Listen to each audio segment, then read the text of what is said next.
The True Martial World, Bab 57. Judul, Motif Jahat Lian Chengyu.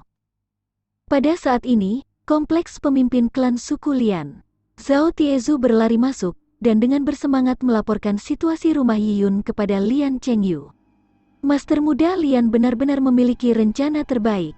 Rumah Yiyun sekarang penuh dengan kotoran, hahaha.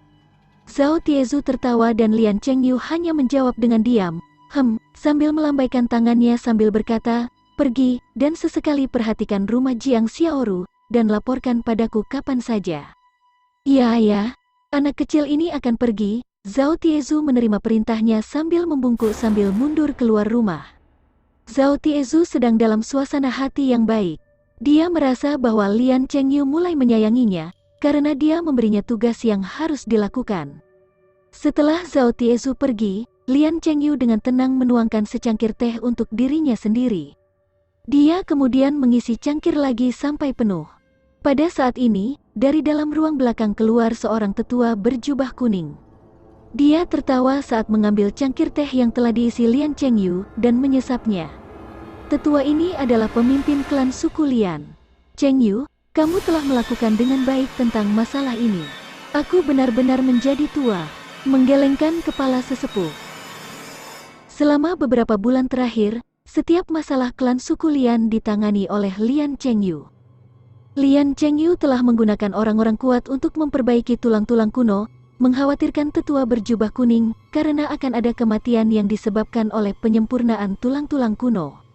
Dan dengan kelaparan, hanya masalah waktu sebelum orang-orang mulai membuat kerusuhan.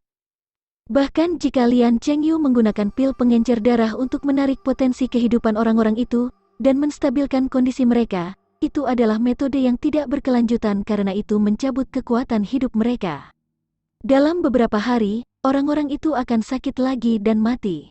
Ketika masalah ini terungkap, klan suku Lian akan berada di bawah tekanan yang belum pernah terjadi sebelumnya. Jika tidak ditangani dengan baik, maka akan menimbulkan kerusuhan di kalangan masyarakat. Ini akan menyebabkan hilangnya nyawa, dan dapat mempengaruhi perbaikan tulang kuno. Konsekuensinya akan menjadi bencana. Tapi sesepuh berjubah kuning tidak percaya bahwa Lian Chengyu telah menyalahkan semua Yiyun yang mati sebelum penyakitnya pecah. Jika demikian, bahkan jika orang-orang kuat yang memurnikan tulang-tulang kuno itu mati, tidak ada yang akan curiga. Mereka semua akan percaya bahwa Yiyun awalnya mengidap penyakit aneh dan kerasukan. Yiyun menyebarkan penyakit anehnya kepada pria lain yang sedang memperbaiki tulang kuno. Penyakit ini kemudian menjadi wabah penyakit. Juga kepemilikan Yiyun akan memberikan pertanda buruk bagi suku. Pada saat itu, orang-orang akan percaya bahwa Yiyun telah menyebabkan kematian semua orang. Karena itu, orang-orang hanya akan membenci Yiyun dan tidak membenci Lian Chengyu. Dan akan ada orang-orang kuat baru yang bersedia untuk terus memperbaiki tulang-tulang kuno, dan semuanya akan menjadi sempurna. Ini adalah alasan utama pengarahan masalah Lian Chengyu. Bisa dikatakan membunuh dua burung dengan satu batu. Tidak hanya dia bisa menegaskan dirinya sebagai jenius nomor satu di suku dengan otoritas absolut, dia juga bisa memastikan kelancaran pemurnian tulang kuno. Itu hanya beberapa trik kecil. "Kakek berpikir terlalu tinggi," kata Lian Chengyu dengan santai. Berdasarkan toksin frostpiton dan efek dari pil pengencer darah, dalam waktu sekitar 3-5 hari, mereka yang memurnikan tulang kuno akan mati. Saat itu, rakyat akan marah. Mereka tidak akan begitu saja membuang kotoran ke rumah Yiyun, mereka mungkin akan langsung membakar rumah itu. Saat Lian Chengyu mengatakannya, dia menyesap teh dan dengan lembut menyeka mulutnya dengan sapu tangan. Gerakannya sangat anggun. Dia adalah satu-satunya orang di klan suku Lian yang terus mempertahankan gaya bangsawan. Dia lahir di Cloud Wilderness. Meskipun tuan muda dari Cloud Wilderness memiliki kedudukan yang lebih tinggi, tetapi siapa di antara mereka yang mengikuti gaya aristokrat? Tetapi Lian Chengyu berbeda, dia telah mempelajari sopan santun bangsawan dari Yao Yuan, dan memastikan bahwa dia mengikuti protokol itu sepanjang waktu.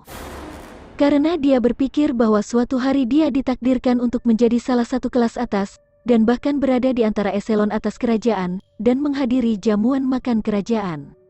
Dia tidak ingin diejek oleh orang-orang kelas atas sebagai bocah Cloud Wilderness. Dia ingin orang tahu bahwa meskipun dia lahir dari Cloud Wilderness, dia juga bisa melakukan semuanya dengan sama baiknya. Sangat disayangkan aku tidak bisa melihat mayat Yiyun dengan mata kepala sendiri, kata Lian Chengyu dengan pikiran di kepalanya. Haha, Chengyu, kamu terlalu khawatir. Apakah menurut kamu anak itu masih bisa bertahan dalam kondisi seperti itu? Selain tidak ada obat untuk racun Frostpiton, hanya jatuh beberapa puluh meter ke bawah tebing akan menghancurkan tubuh seseorang. Selain itu, aliran East River sangat cepat. Bahkan ada air terjun di hilir, jadi perenang terbaik sekalipun akan mati karena jatuh atau tenggelam. Pemimpin tidak khawatir sedikit pun. Lian Chengyu mengangguk, ya, kakek benar. Yiyun baru saja mulai berlatih seni bela diri, dan bahkan belum mencapai alam Valian. Tidak ada kemungkinan dia bisa menghindari itu. Lian Chengyu meletakkan cangkir tehnya. Yiyun mungkin sudah mati, tapi adiknya masih ada.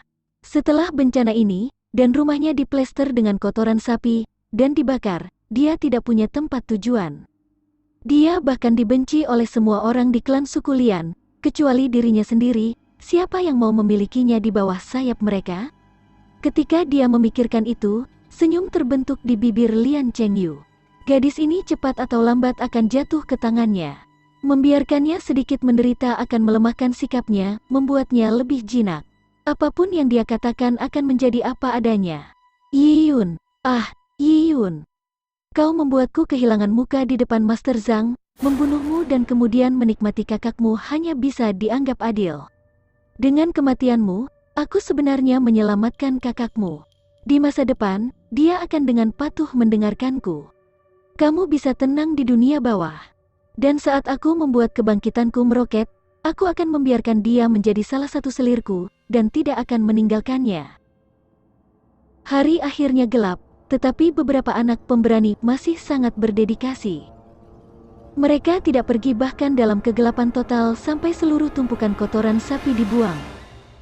Tidak hanya pintu dan dinding Jiang Xiaoru telah diolesi, bahkan fondasinya terkubur di tumpukan kecil kotoran. Sudah selesai dilakukan dengan baik.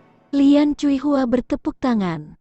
Dia awalnya ingin menyentuh kepala anak laki-laki itu sebagai dorongan, tetapi dia menyadari bahwa itu kotor dan menarik tangannya. Datanglah ke Bibi Cuihua besok, Bibi Cuihua akan memberimu makanan manis untuk dimakan. Permen ini tentu saja dari Lian Chengyu. Di klan suku Lian, permen adalah hal yang langka. Ketika anak-anak mendengar bahwa akan ada permen, mata mereka berbinar. Baiklah, besok kita akan terus membuang kotoran sapi, apakah akan ada manisan juga? Ya, tentu akan ada, kata Lian Cuihua sambil tertawa. Tidak hanya akan ada permen, dengan membuang kotoran sapi, kamu telah mengusir kejahatan, menyelamatkan semua orang. Ya, kita menyelamatkan semua orang, kata seorang anak yang lebih besar dengan bangga. Kita adalah pahlawan. Anak lain menggema. Anak-anak pada usia ini semuanya bermimpi menjadi pahlawan. Mereka ingin menjadi kultivator yang terbang melintasi langit karena itu akan sangat mengesankan. Saat ini, ada sepasang mata gelap di rerumputan yang menyaksikan semua ini. Ini adalah mata Yiyun. Dia telah membayangkan detail dari apa yang terjadi dari percakapan anak-anak dan penduduk desa. Jadi, Yiyun juga menduga ini direncanakan oleh Lian Chengyu. Dia mengepalkan tinjunya dan rasa niat membunuh melintas di matanya.